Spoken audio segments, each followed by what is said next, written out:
शांति का राजा चैनल द्वारा प्रकाशित ईश्वरीय करुणा का जीवन फल प्रार्थना पुस्तक का द्वितीय संस्करण आ चुका है। ये एक मध्यस्थ प्रार्थना एवं करिश्माई प्रार्थना पुस्तक है। इसमें विभिन्न विषयों पर वचन एवं विभिन्न परिस्थिति के लिए प्रार्थनाएं हैं। आप इस प्रार्थना पुस्तक को लेने के लिए दिए गए नंबर पर आप हमें व्हाट्सएप मैसेज के द्वारा या कॉल के द्वारा संपर्क कर सकते हैं। आप अपना नाम, पता, एड्रेस हमें दिए गए नंबर पर भेजिए। इस प्रार्थना पुस्तक का मूल्य मात्र 50 रुपए है। धन्यवाद। मेरे प्रिय भाई और बहनों, कुछ दिन पहले एक युवक मेरे पास आया और उसने मुझसे कहा कि स्वामी जी, ऐसा क्यों है कि हम कैथोलिक लोग परम प्रसाद में यीशु को देख पाते हैं, पहचान पाते हैं, लेकिन दूसरों में यीशु को पहचान क्यों नहीं पाते हैं? मैंने कहा, हमारी आध्यात्मिकता बिगड़ी हुई है। हमारी आध्यात्मिकता बिगड़ी हुई है। हम कैथोलिक लोग परम प्रसाद में यीशु को अंगीकार करते हैं, पहचान पाते हैं।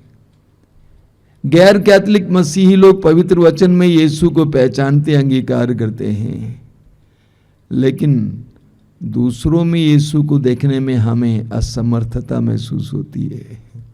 हमारी आध्यात्मिकता बिगड़ी हुई है।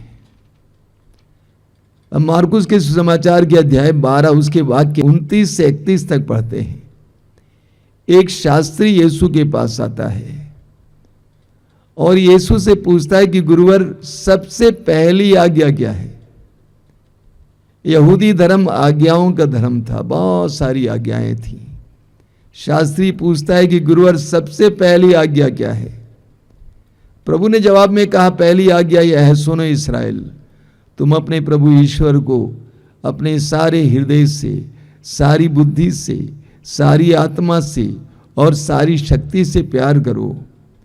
और उसी सांस में प्रभु यीशु कहते हैं, दूसरी आज्ञा यह है, अपने पड़ोसी को अपने समान प्यार करो। ईश्वर को सारे हृदय से, सारी बुद्धि से, सारी आत्मा और सारी शक्ति से प्यार करो और अपने पड़ोसी को अपने समान प्यार करो। ईश्वर से प्रेम और पड़ोसी से प्रेम, यह एक सिक्के के दो पहलू हैं। एक दूसरे को अलग नहीं किया जा सकता है। यही कारण है योहन के पहले पत्र के अध्याय 4 वाक्य 20 में योहन कहते हैं, यदि कोई कहता है मैं ईश्वर से प्यार करता हूं और अपने भाई या बहन से बैर करता है तो वो झूठा है। क्योंकि यदि वह अपने भाई या बहन जिसको वो देखता है उसको प्यार नहीं कर सकता है, तो ईश्वर जिसको वो देखता नहीं है प्यार नहीं कर सकता है। ईश्वर के प्रति प्रेम और पड़ोसी के प्रति प्रेम, ये दोनों एक साथ चलते हैं। अगर वास्तव में हम ईश्वर से प्यार करते हैं, ईश्वर पर श्रद्धा रखते हैं, ईश्वर की भक्ति करते हैं, ईश्वर पर भरोसा और विश्वास रखते हैं, तो हमें भी दूसरों के अंदर निहित निवास करने वाले यीशु को देखना होगा, परखना होगा, पहचानना होगा। मत्ती के सुसमाचार के अध्याय 25 में जहां प्रभु यीशु ने अंतिम न्याय के बारे में कहा है, अध्याय 25 वाक्य 40 में प्रभु कहते हैं, मेरे इन भाइयों में से किसी एक के लिए, चाहे वो कितना ही छोटा क्यों न हो, तुमने जो कुछ किया तुमने मेरे लिए किया। प्रभु कहते हैं, मेरे इन भाइयों में से किसी एक के लिए, चाहे वो कितना ही छोटा क्यों न हो, तुमने जो कुछ किया वो मेरे लिए ही किया है।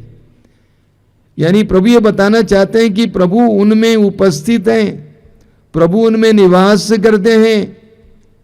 प्रेरित चरित अध्याय 9 में हम पढ़ते हैं, साउल का मन परिवर्तन हुआ, हृदय परिवर्तन हुआ।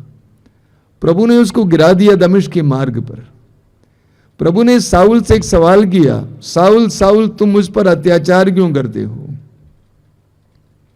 सच्चाई यह है कि साउल यीशु के शिष्यों पर अत्याचार कर रहा था। साउल यीशु के शिष्यों पर अत्याचार कर रहा था, लेकिन प्रभु ने कहा कि तुम मुझ पर अत्याचार क्यों कर रहे हो? यीशु पे शिष्यों पर अत्याचार यीशु पर अत्याचार है।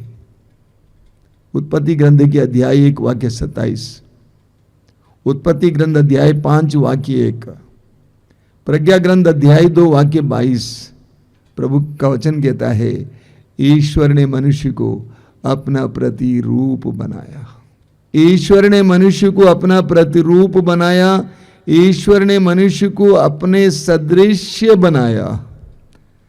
हर मनुष्य ईश्वर का प्रतिरूप है। इसलिए जब हम दूसरों को घृणा करते हैं, हम दूसरों पर अत्याचार करते हैं, हम ईश्वर से ही घृणा करते हैं। इस सच्चाई को हर व्यक्ति को जानने की जरूरत है। जब हम दूसरों से घृणा करते हैं तो हम ईश्वर से ही घृणा करते हैं। जब हम दूसरों की भलाई करते हैं तो हम ईश्वर के साथ ही ऐसा बर्ताव करते हैं।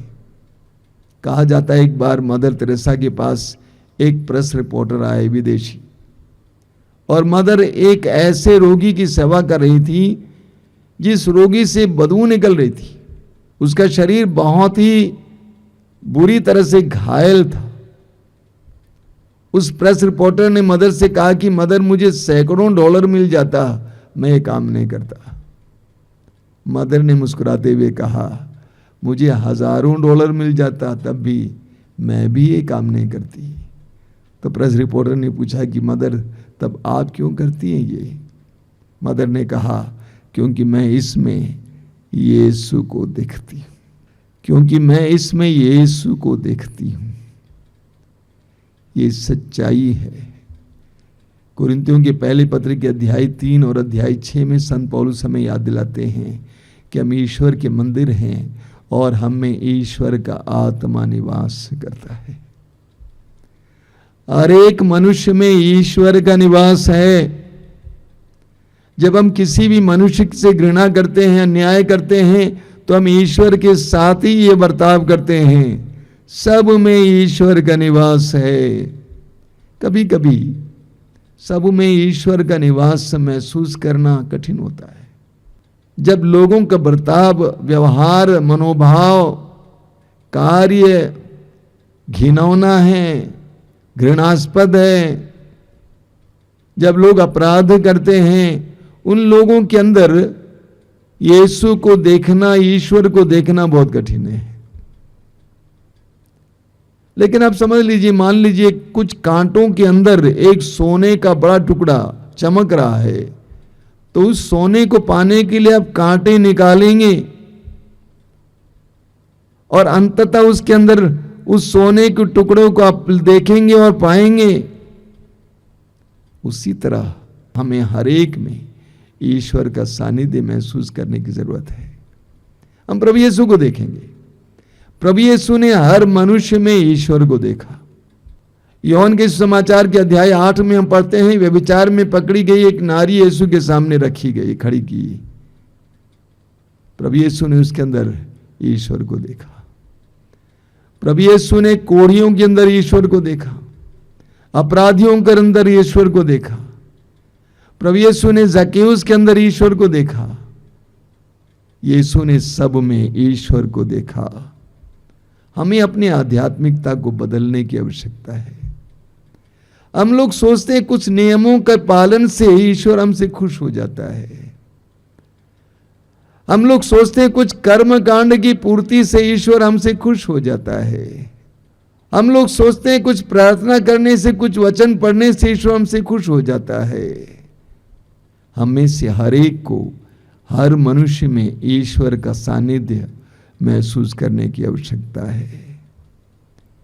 उसके लिए एक बहुत बड़े हृदय की जरूरत होती है। उसके लिए एक बहुत बड़े हृदय की जरूरत होती है। उसके लिए ईश्वरीय प्रेम की जरूरत होती है। जिस व्यक्ति के अंदर ईश्वरीय प्रेम है, वह हर मनुष्य में ईश्वर का निवास पहचान लेता है। हर व्यक्ति में ईश्वर को देखता है। आज संसार की एक बहुत बड़ी विडंबना है कि हम इतने धर्मी होने का दावा करते हैं, लेकिन लोगों में ईश्वर का निवास, ईश्वर की उपस्थिति महसूस नहीं कर पाते हैं। आज हम प्रभु से प्रार्थना करेंगे कि प्रभु हमारी दृष्टि को खोलिए, हमारी आंतरिक दृष्टि को खोलिए ताकि हम हर एक मनुष्य में तेरी उपस्थिति महसूस कर सके। हर एक मनुष्य में तू कार्य करता है, तू रहता है, ये महसूस कर सके। आंखें बंद कीजिए, प्रार्थना करेंगे। प्रभु यीशु धन्यवाद देते हैं पवित्र वचनों के लिए। पवित्र वचनों के द्वारा तूने हमारे हृदयों को खोला है। तूने हमें समझाया है कि हर मनुष्य ईश्वर का प्रतिरूप है, हर मनुष्य ईश्वर के सदृश्य बनाया गया है। हर मनुष्य में तेरी उपस्थिति महसूस करने की कृपा दीजिए। हर मनुष्य में तेरी उपस्थिति देखकर उनको प्यार करने की कृपा दीजिए, उनको सम्मान देने की कृपा दीजिए, उनको प्रेम करने की कृपा दीजिए। धन्यवाद यीशु, तेरी स्तुति, तेरी आराधना, तेरी महिमा।